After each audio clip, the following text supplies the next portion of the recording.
আপনি দাঁড়িয়ে আছেন কেন? কিছু বলবেন? হ্যাঁ, অনেক কিছুই বলতে চাচ্ছিলাম। আজকের টেম্পারেচারটা 18 ডিগ্রি সেলসিয়াস। আপনি কি ওয়েদার রিপোর্টার? না, সেইটা না। কিছু বলবেন?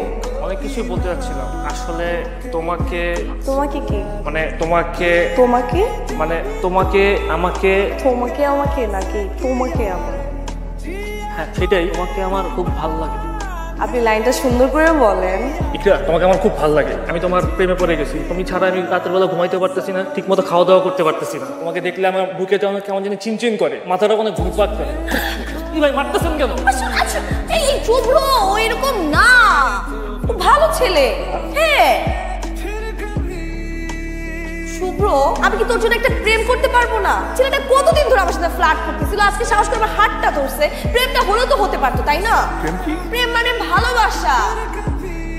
আমার মা আমাকে ভালোবাসে, আমি আমার ভাইকে ভালোবাসি, আবার আমার ভাই আমাকে ভালোবাসে। এগুলো হচ্ছে এক ধরনের ভালোবাসা। আচ্ছা, এই যে আমি তোকে ভালোবাসি, এটা হচ্ছে অন্য ধরনের ভালোবাসা। আচ্ছা, তুই আমার বন্ধু না, আমি তোকে বন্ধুর মতো ভালোবাসি, বুঝিস না?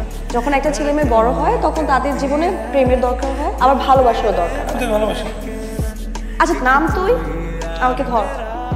এই যে তুই আমাকে ধরলি, হাত তুললি, এটা হচ্ছে এটার মধ্যে কোনো তুই আমাকে ধরছিস, এটা ভালো তো গাধারা।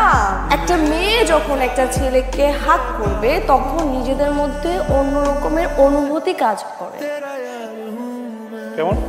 কেমনে বুঝাই? বুক ধরফর করে, হার্টবিট বেড়ে যায়, মনে হবে শরীরের মধ্যে বিদ্যুৎ প্রবাহিত হচ্ছে। আর যখন একজন আরেকজনের হাত ধরবে তখন অন্যরকম ফিলিংস কাজ করে। আর যখন একজন আরেকজনের নিঃশ্বাস নিবে তখন আরো অন্যরকম ফিলিংস কাজ করবে।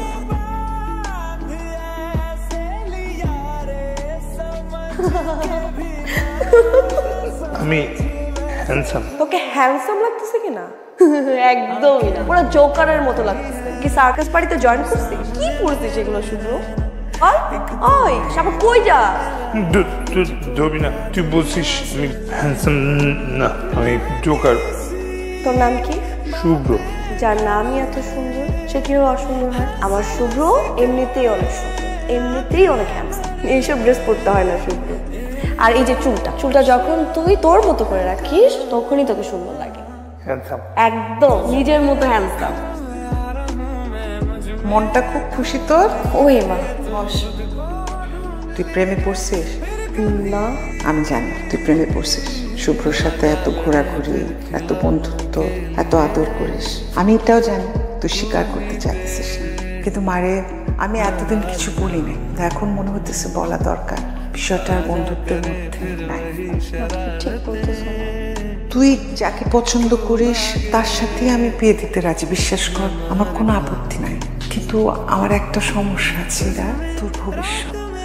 তুই শুভ্রকে যতটা স্বাভাবিক ভাবিস, ওর সাথে যতটা স্বাভাবিক আচরণ করিস, ও তো আসলে স্বাভাবিক না। এরকম মানুষকে আগলে রাখতে ইচ্ছা করে, অনেক মায়া। বিশ্বাস কর, আমি নিজে শুভ্রকে খুব ভালোবাসি, নিজের সন্তানের। কিন্তু মা, আমি তো এমন একটা ছেলের সাথে তোর বিয়ে দিব না যে তোর দায়িত্ব নিতে পারবে না, বিপদে আপদে তোকে প্রোটেক্ট করতে পারবে না। যে মানুষটা সংসার ভালোবাসা বোঝে না তার সাথে সংসার করা যায় বল?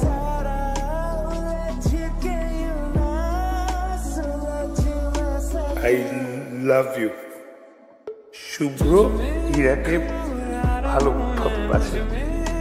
ইরাও কি শুভ্রকে ভালোবাসে? হ্যাঁ, কেউ শুভ্রকে ভালোবাসে। শুভ্র, আমি জানি তুই অনেক ভালো লক্ষ্যে একটা ছেলে। আমি জানি তুই আমাকে ভালোবাসিস, আমিও তোকে ভালোবাসি। তুই আর আমি তো এক না। আমি জানি আমি এক না, আমার তো নাই। আমি তো তোদের মতো না, আমি তো প্রতিবন্ধী।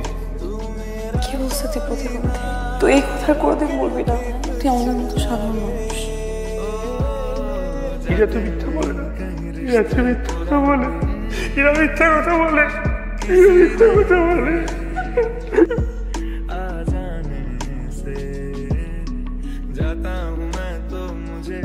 কি ব্যাপার, কোনো কথা বলছেন না যে? না, এমনি।